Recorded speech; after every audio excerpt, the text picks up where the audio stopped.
Book 2, Chapter 6 of A Study in Scarlet by Sir Arthur Conan Doyle. A continuation of the Reminiscences of John Watson, M.D. Our prisoner's furious resistance did not apparently indicate any ferocity in his disposition towards ourselves, for on finding himself powerless he smiled in an affable manner and expressed his hopes that he had not hurt any of us in the scuffle. "I guess you're going to take me to the police station," he remarked to Sherlock Holmes. "My cab's at the door. If you'll loose my legs I'll walk down to it. I'm not so light to lift as I used to be." Gregson and Lestrade exchanged glances as if they thought this proposition rather a bold one. But Holmes at once took the prisoner at his word and loosened the towel which we had bound round his ankles. He rose and stretched his legs, as though to assure himself that they were free once more.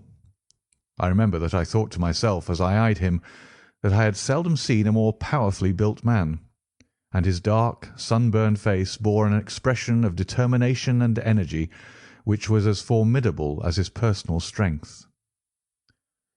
"If there's a vacant place for a chief of the police, I reckon you're the man for it," he said, gazing with undisguised admiration at my fellow lodger. "The way you kept on my trail was a caution." "You had better come with me," said Holmes to the two detectives. "I can drive you," said Lestrade. "Good. And Gregson can come inside with me. You too, Doctor. You have taken an interest in the case and may as well stick to us." I assented gladly, and we all descended together. Our prisoner made no attempt at escape, but stepped calmly into the cab which had been his, and we followed him. Lestrade mounted the box, whipped up the horse, and brought us in a very short time to our destination. We were ushered into a small chamber where a police inspector noted down our prisoner's name and the names of the men with whose murder he had been charged. The official was a white-faced, unemotional man, who went through his duties in a dull, mechanical way. "The prisoner will be put before the magistrates in the course of the week," he said. "In the meantime, Mr. Jefferson Hope, have you anything that you wish to say? I must warn you that your words will be taken down and may be used against you." "I've got a good deal to say," our prisoner said slowly. "I want to tell you gentlemen all about it." "Hadn't you better reserve that for your trial?" asked the inspector. "I may never be tried," he answered. "You needn't look startled. It isn't suicide I'm thinking of. Are you a doctor?" He turned his fierce, dark eyes upon me as he asked this last question. "Yes, I am," I answered. "Then put your hand here," he said with a smile, motioning with his manacled wrist towards his chest. I did so, and became at once conscious of an extraordinary throbbing and commotion which was going on inside. The walls of his chest seemed to thrill and quiver as a frail building would do inside when some powerful engine was at work. In the silence of the room I could hear a dull humming and buzzing noise which proceeded from the same source. "Why," I cried, "you have an aortic aneurysm." "That's what they call it," he said placidly. "I went to a doctor last week about it, and he told me that it is bound to burst before many days passed. It's been getting worse for years. I got it from overexposure and underfeeding among the Salt Lake Mountains. I've done my work now, and I don't care how soon I go, but I should like to leave some account of the business behind me. I don't want to be remembered as a common cutthroat." The inspector and the two detectives had a hurried discussion as to the advisability of allowing him to tell his story. "Do you consider, Doctor, that there is immediate danger?" the former asked. "Most certainly there is," I answered. "In that case it is clearly our duty, in the interest of justice, to take his statement," said the inspector. "You are at liberty, sir, to give your account, which I again warn you will be taken down."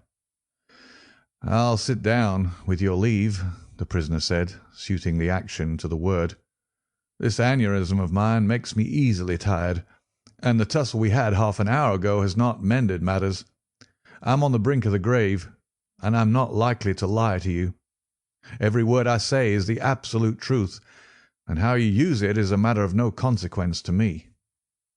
With these words, Jefferson Hope leaned back in his chair and began the following remarkable statement. He spoke in a calm and methodical manner, as though the events which he narrated were commonplace enough. I can vouch for the accuracy of the subjoined accounts, for I have had access to Lestrade's notebook, in which the prisoner's words were taken down exactly as they were uttered. "It don't much matter to you why I hated these men," he said. "It's enough that they were guilty of the death of two human beings, a father and a daughter, and that they had, therefore, forfeited their lives. After the lapse of time that has passed since their crime, it was impossible for me to secure a conviction against them in any court. I knew of their guilt, though, and I determined that I should be judge, jury, and executioner, all rolled into one. You'd have done the same, if you have any manhood in you, if you had been in my place. That girl that I spoke of was to have married me 20 years ago. She was forced into marrying that same Drebber, and broke her heart over it. I took the marriage ring from her dead finger, and I vowed that his dying eyes should rest upon that very ring, and that his last thoughts should be of the crime for which he was punished. I have carried it about with me, and have followed him and his accomplice over 2 continents until I caught them. They thought to tie me out, but they could not do it. If I die tomorrow, as is likely enough, I die knowing that my work in this world is done, and well done. They have perished, and by my hand. There is nothing left for me to hope for, or to desire. They were rich, and I was poor, so it was no easy matter for me to follow them. When I got to London, my pocket was about empty, and I found that I must turn my hand to something for my living. Driving and riding are as natural to me as walking, so I applied at a cab owner's office and soon got employment. I was to bring a certain sum a week to the owner, and whatever was over that I might keep for myself. There was seldom much over, but I managed to scrape along somehow. The hardest job was to learn my way about, for I reckon that of all the mazes that ever were contrived, this city is the most confusing. I had a map beside me, though, and when once I had spotted the principal hotels and stations, I got on pretty well. It was some time before I found out where my 2 gentlemen were living, but I inquired and inquired, until at last I dropped across them. They were at a boarding-house at Camberwell, over on the other side of the river. When once I found out, I knew that I had them at my mercy. I had grown my beard, and there was no chance of their recognizing me. I would dog them and follow them until I saw my opportunity. I was determined that they should not escape me again. They were very near doing it for all that. Go where they would about London, I was always at their heels. Sometimes I followed them on my cab, and sometimes on foot, but the former was the best, for then they could not get away from me. It was only early in the morning or late at night that I could earn anything, so that I began to get behindhand with my employer. I did not mind that, however, as long as I could lay my hand upon the men I wanted. They were cunning, though. They must have thought that there was some chance of their being followed, for they would never go out alone, and never after nightfall. During 2 weeks I drove behind them every day, and never once saw them separate. Drebber himself was drunk half the time, but Stangerson was not to be caught napping. I watched them late and early, but never saw the ghost of a chance. But I was not discouraged, for something told me that the hour had almost come. My only fear was that this thing in my chest might burst a little too soon and leave my work undone. At last, one evening, I was driving up and down Torquay Terrace, as the street was called in which they boarded, when I saw a cab drive up to their door. Presently some luggage was brought out, and after a time Drebber and Stangerson followed it and drove off. I whipped up my horse and kept within sight of them, feeling very ill at ease, for I feared that they were going to be shifting their quarters. At Euston Station they got out and I left a boy to hold my horse and follow them onto the platform. I heard them ask for the Liverpool train, and the guard answer that that one had just gone and there would not be another for some hours. Stangerson seemed to be put out at that, but Drebber was rather pleased than otherwise. I got so close to them in the bustle that I could hear every word that passed between them. Drebber said that he had a little business of his own to do, and that if the other would wait for him, he would soon rejoin him. His companion remonstrated with him, and reminded him that they had resolved to stick together. Drebber answered that the matter was a delicate one, and that he must go alone. I couldn't catch what Stangerson said to that, but the other burst out swearing and reminded him that he was nothing more than his paid servant, and that he must not presume to dictate to him. On that the secretary gave it up as a bad job, and simply bargained with him that if he missed the last train, he should rejoin him at Halliday's private hotel, to which Drebber answered that he would be back on the platform before 11, and made his way out of the station. The moment for which I had waited so long had at last come. I had my enemies within my power. Together they could protect each other, but singly they were at my mercy. I did not act, however, with undue precipitation. My plans were already formed. There is no satisfaction in vengeance unless the offender has time to realize who it is that strikes him and why retribution has come upon him. I had my plans arranged by which I should have the opportunity of making the man who had wronged me understand that his old sin had found him out. It chanced that some days before a gentleman who had been engaged in looking over some houses in the Brixton Road had dropped the key of one of them in my carriage. It was claimed that same evening, and returned, but in the interval I had taken a moulding of it, and had a duplicate constructed. By means of this I had access to at least one spot in this great city where I could rely upon being free from interruption. How to get Drebber to that house was the difficult problem which I now had to solve. He walked down the road and went into one or two liquor shops, staying for nearly half an hour in the last of them. When he came out he staggered in his walk, and was evidently pretty well on. There was a hansom just in front of me, and he hailed it. I followed it so close that the nose of my horse was within a yard of his driver the whole way. We rattled across Waterloo Bridge and through miles of streets, until, to my astonishment, we found ourselves back in the terrace in which he had boarded. I could not imagine what his intention was in returning there, but I went on and pulled up my cab 100 yards or so from the house. He entered it, and his hansom drove away. "Give me a glass of water, if you please. My mouth gets dry with the talking." I handed him the glass, and he drank it down. "That's better," he said. "Well, I waited for a quarter of an hour or more, when suddenly there came a noise like people struggling inside the house. Next moment the door was flung open, and two men appeared, one of whom was Drebber, and the other was a young chap whom I had never seen before. This fellow had Drebber by the collar, and when they came to the head of the steps, he gave him a shove and a kick which sent him half across the road. "You hound!" he cried, shaking his stick at him. "I'll teach you to insult an honest girl." He was so hot that I think he should have thrashed Drebber with his cudgel, only that the cur staggered away down the road as fast as his legs could carry him. He ran as far as the corner, and then, seeing my cab, he hailed me and jumped in. "Drive me to Halliday's private hotel," said he. When I had him fairly inside my cab, my heart jumped so with joy that I feared lest at this last moment my aneurism might go wrong.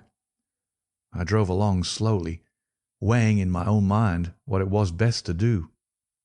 I might take him right out into the country, and there in some deserted lane have my last interview with him.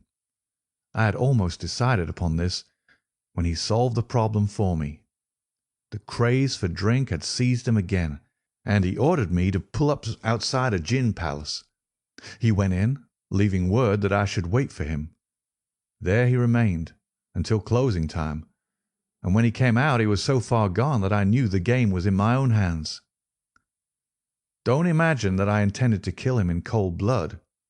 It would only have been rigid justice if I had done so, but I could not bring myself to do it. I had long determined that he should have a show of his life if he chose to take advantage of it. Among the many billets which I have filled in America during my wandering life, I was once janitor and sweeper out of the laboratory at York College. One day the professor was lecturing on poisons, and he showed his students some alkaloid, as he called it, which he had extracted from some South American arrow poison, and which was so powerful that the least grain meant instant death. I spotted the bottle in which this preparation was kept, and when they were all gone, I helped myself to a little of it. I was a fairly good dispenser, so I worked this alkaloid into small, soluble pills, and each pill I put in a box with a similar pill made without the poison. I determined at the time that when I had my chance, my gentlemen should each have a drawer out of one of these boxes, while I ate the pill that remained. It would be quite as deadly, and a good deal less noisy, than firing across a handkerchief. From that day I had always my pill boxes about with me, and the time had now come when I was to use them. It was nearer 1 than 12, and a wild, bleak night, blowing hard and raining in torrents. Dismal as it was outside, I was glad within, so glad that I could have shouted out from pure exultation. If any of you gentlemen have ever pined for a thing and longed for it during 20 long years, and then suddenly found it within your reach, you would understand my feelings. I lit a cigar and puffed at it to steady my nerves, but my hands were trembling and my temples throbbing with excitement. As I drove, I could see old John Ferrier and sweet Lucy looking at me out of the darkness and smiling at me, just as plain as I see you all in this room. All the way they were ahead of me, one on each side of the horse, until I pulled up at the house in the Brixton Road. There was not a soul to be seen, nor a sound to be heard, except the dripping of the rain. When I looked in at the window, I found Drebber all huddled together in a drunken sleep. I shook him by the arm.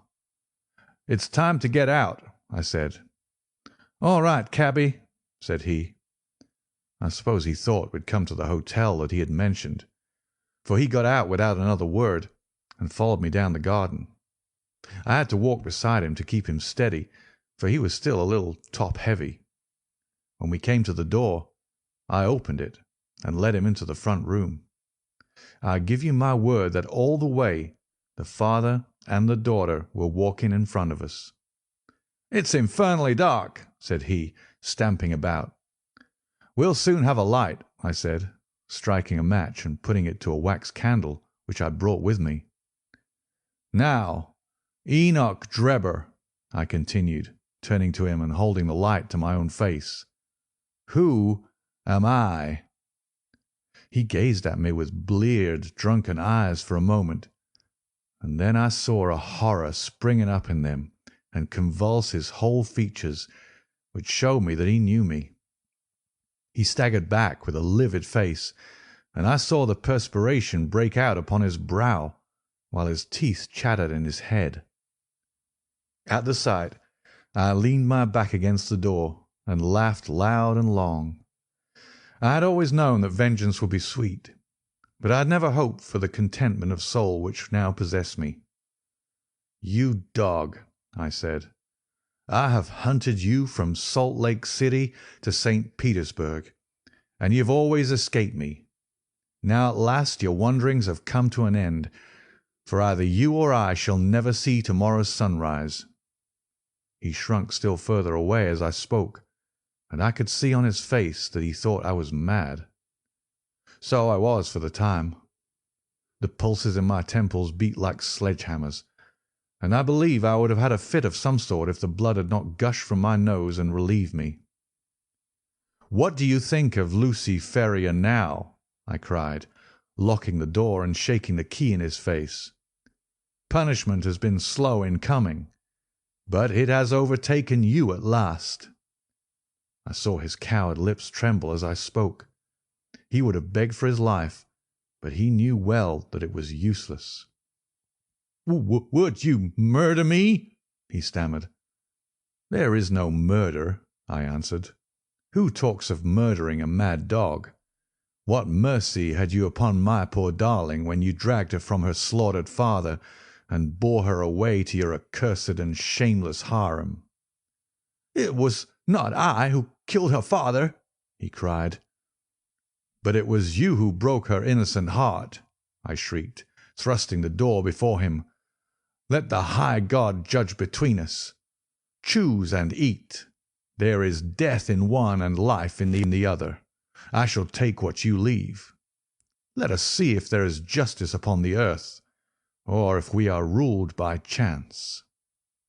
He cowered away with wild cries and prayers for mercy, but I drew my knife and held it to his throat until he had obeyed me.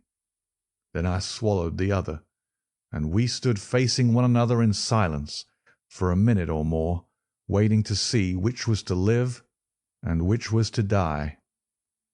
Shall I ever forget the look which came over his face when the first warning pangs told him that the poison was in his system?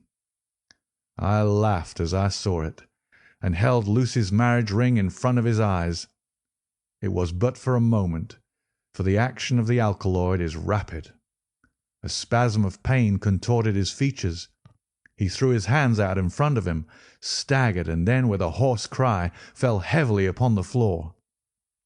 I turned him over with my foot and placed my hand upon his heart. There was no movement. He was dead. The blood had been streaming from my nose, but I had taken no notice of it. I don't know what it was that put it into my head to write upon the wall with it. Perhaps it was some mischievous idea of setting the police upon a wrong track, for I felt light-hearted and cheerful. I remembered a German being found in New York with Rache written up above him, and it was argued at the time in the newspapers that the secret societies must have done it. I guessed that what puzzled the New Yorkers would puzzle the Londoners. So I dipped my finger in my own blood and printed it on a convenient place on the wall. Then I walked down to my cab and found that there was nobody about, and that the night was still very wild. I had driven some distance when I put my hand into the pocket in which I usually kept Lucy's ring, and found that it was not there. I was thunderstruck at this, for it was the only memento that I had of her. Thinking that I might have dropped it when I stooped over Drebber's body, I drove back, and leaving my cab in a side street, I went boldly up to the house, for I was ready to dare anything rather than lose the ring. When I arrived there, I walked right into the arms of a police officer who was coming out, and only managed to disarm his suspicions by pretending to be hopelessly drunk. That was how Enoch Drebber came to his end. All I had to do then was to do as much for Stangerson, and so pay off John Ferrier's debt. I knew that he was staying at Halliday's private hotel, and I hung about all day, but he never came out. I fancy that he suspected something when Drebber failed to put in an appearance. He was cunning, was Stangerson, and always on his guard. If he thought he could keep me off by staying indoors, he was very much mistaken. I soon found out which was the window of his bedroom, and early next morning I took advantage of some ladders which were lying in the lane behind the hotel, and so made my way into his room in the grey of the dawn. I woke him up and told him that the hour had come when he was to answer for the life he had taken so long before. I described Drebber's death to him, and I gave him the same choice of the poisoned pills. Instead of grasping at the chance of safety which that offered him, he sprang from his bed and flew at my throat. In self-defence I stabbed him to the heart. It would have been the same in any case, for Providence would never have allowed his guilty hand to pick out anything but the poison. I have little more to say, and it's as well, for I'm about done up. I went on cabbing it for a day or so, intending to keep at it until I could save enough to take me back to America. I was standing in the yard when a ragged youngster asked if there was a cabby there called Jefferson Hope, and said that his cab was wanted by a gentleman at 221B Baker Street.